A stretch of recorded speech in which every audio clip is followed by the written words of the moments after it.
शुभ संध्या पिला माने आज आम पढ़ा सप्तम श्रेणीर सुभाषित गुड़िक। यह सुभाषित गुड़िक आमको उत्तम मानव रूप में गढ़ी तोड़ापी एवं उत्तम चरित्र निर्माण पर साहाय्य करिथाए। आज आम यही श्लोक गुड़िक माध्यम किछि नीति शिक्षा प्राप्त करवा। चल प्रथम श्लोक आलोचना करवा। माता शत्रुः पिता वैरी यन बालो न पठितः न शोभते सभा मध्ये हंस मध्ये बको यथा हंस मध्ये बको यथा।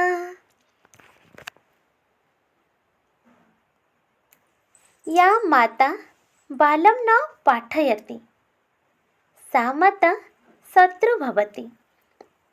यह पिता न पाठयति सह पिता वैरी भवति। पिले माने गोटे संतान बा बालक को जो पिता माता पाठ पढ़ाई न थांती से तांकर शत्रु तुल्य होइतांती। जदि माँ बालक को पाठ पढ़ाई न थांती बा निजर संतान को शिक्षा दे न थांती ताहले सेई माँ बालकर शत्रु तुल्य अटंती। पिता जदि ताको शिक्षा दबारे कौनसी भूल करिथांती बा ताको शिक्षा प्रदान न करती ताहले से पिता मध्य तार शत्रुतुल्य अटंती। सेही व्यक्ति मूर्ख तुल्य होइथाए एवं सेही संतान शोभा पाई न थाए ए समाज रे। जेपरि हंस मध्ये बको यथा न शोभन्ते तथा अयम मूर्खः बाल सभा मध्ये न शोभन्ते। जेपरि अनेक हंस मध्य बगटी शोभा पाई न थाए सेहीपरि एही मूर्ख बालकटी सभा मध्य केबे शोभा पाई न थाए। एठारे बक कहले बग को बुझाई अछि। एबे जानिबा द्वितीय श्लोक। पठोतो नास्ति मूर्खत्वं जपतो नास्ति पातकम् मौनिनः कलह नास्ति न भयं चास्ति जाग्रत न भयं चास्ति जाग्रतः। अर्थ पठत जनस्य मूर्खत्वं नास्ति जपत लोकस्य पातकं नास्ति मौनी जनस्य कलह नास्ति जाग्रत जनस्य भयं नास्ति। जो व्यक्ति शिक्षा पाई थाए पठत अर्थ शिक्षा प्राप्त करथाए ता पाखरे ज्ञान थाए से केबे मूर्ख होई न थाए। जपतः लोकस्य नास्ति पातकम् अर्थात जो व्यक्ति भगवान को आराधना करे जप तप आदि कार्य करे ता पाखरे पाप देखा जाए नहीं। पातकम कहले पाप। मौनी जनस्य कलह नास्ति जो व्यक्ति मौन रुहंती कौनसी कलह समय रे जो व्यक्ति मौन रही थांती सेठारे कलह देखा जाए नहीं एवं से व्यक्ति पाखरे मध्य कलह न थाए। जाग्रत जनस्य भयम नास्ति जो व्यक्ति जाग्रत थाए सेही व्यक्ति पाखरे कौनसी भय देखा दे न थाए।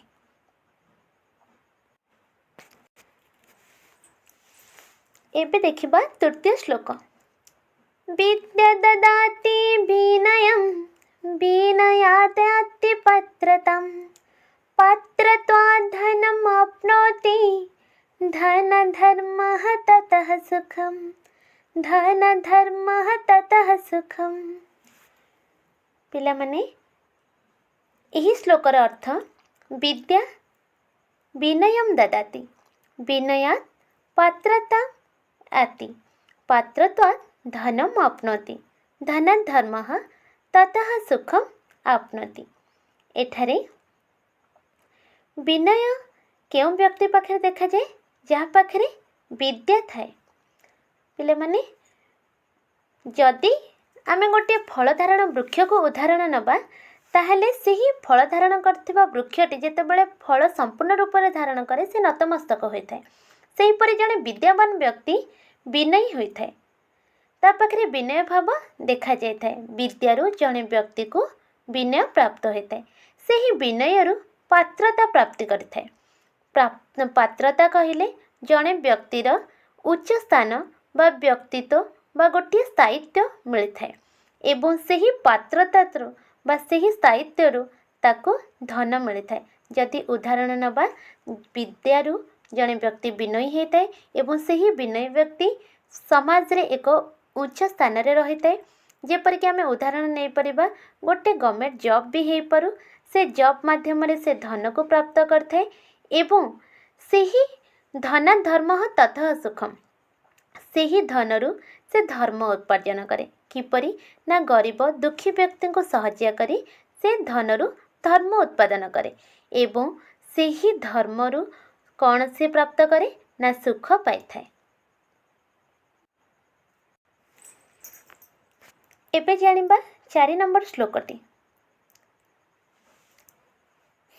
वृक्ष ददाति पुष्पाणि साकं सस्यं फलानि तु प्राणवायु च छायां वै कुरु वृक्षस्य रोपणं कुरु वृक्षस्य रोपणं।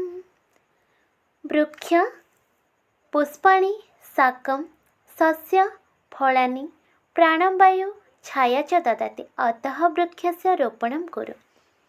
पिले यही श्लोकर ओडिया अर्थ वृक्षटी पुष्प प्रदान करे शाग प्रदान करे शस्य प्रदान करे फल प्रदान करे एवं वृक्षरु मिलुथिबा अम्लजान को आमे प्राणवायु रूप में व्यवहार करूँ एवं खरारु रक्षा पाइबा पई आमे ता छाई रे मध्य स्थान नहीं थाउ। एणु करी यही वृक्ष को रोपण करबा उचित अर्थात आमको वृक्ष बहुत साहाय्य करुअछि तेणुकरी से वृक्ष को आमे साइती रखा उचित एवं ताहार रोपण करने उचित अटे।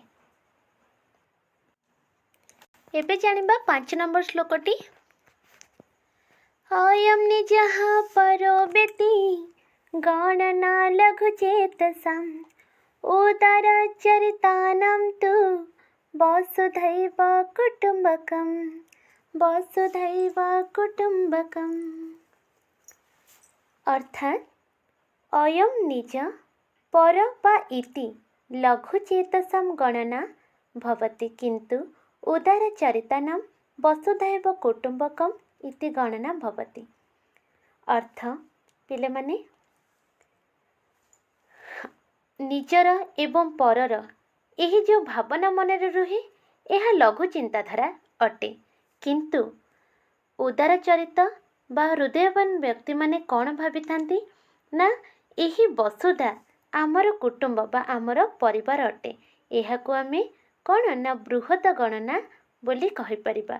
जेतेबेले निज पर भावना में मनरे आणु से कौन अटे ना गोटे नीच चिंताधारा किंतु जेतेबेले आम मनरे उदारता हृदय रे बृहत भावना रुहे सेतेबेले आमे यही वसुधा को निजर कुटुंब बोली भावी थाउ।